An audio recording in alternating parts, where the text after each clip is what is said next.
Hi, this is Dirk, and I would like to talk about the consequences that come with the settlement of the NAR lawsuit. As you know, there was a huge antitrust lawsuit against the National Association of Realtors, and they settled.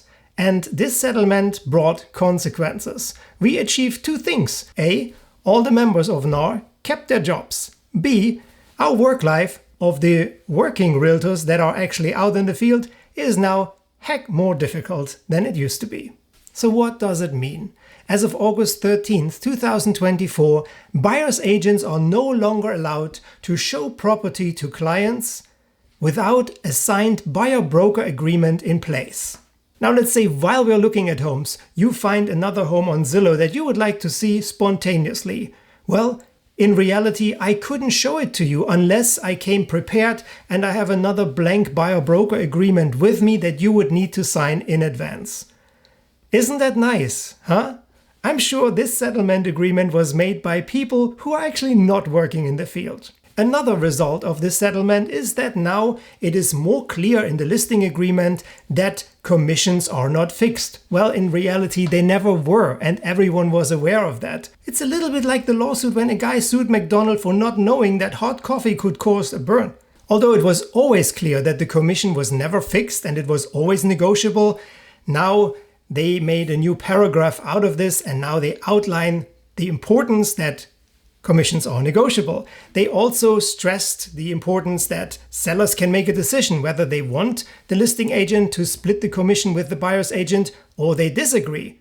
Now, I would not see a reason why they would disagree on that, but it is an option.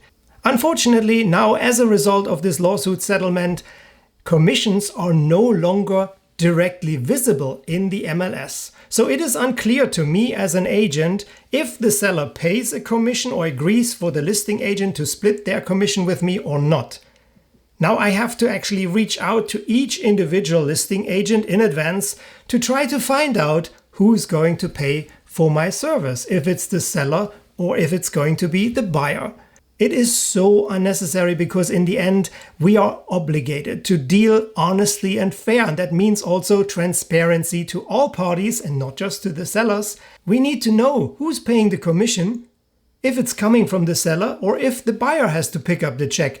Because the problem is that if it is not coming from the seller, it is not deemed as a portion of the sales price and therefore it cannot be financed. This cannot be incorporated into their mortgage. They would have to come up with the cash on top of the purchase price, on top of the closing costs. And that is certainly something that is not helpful in this economy. I still see that sellers keep offering the commissions, and why wouldn't they? They want this to be a financeable portion of their transactions, because otherwise they would definitely reduce the amount of potential buyers. They would diminish it, let's be frank. So obviously, the settlement was made by people who work behind desks. Oh, hi.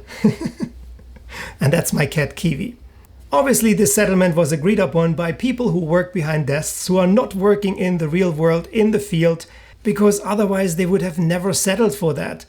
It makes our life so much more complicated, but I have to let you know, because now we need to plan ahead of time. A, I need to reach out to all the listing agents of properties that you would like to see, and find out who's actually paying the commission. And B, we need to get the buyer-broker agreement signed in advance. So, Kiwi and I say goodbye for now. Thanks so much for watching this. I hope this helps you to understand what's currently going on in the market. It puts a lot of pressure on agents as well as on clients because now we're not as dynamic as we used to be.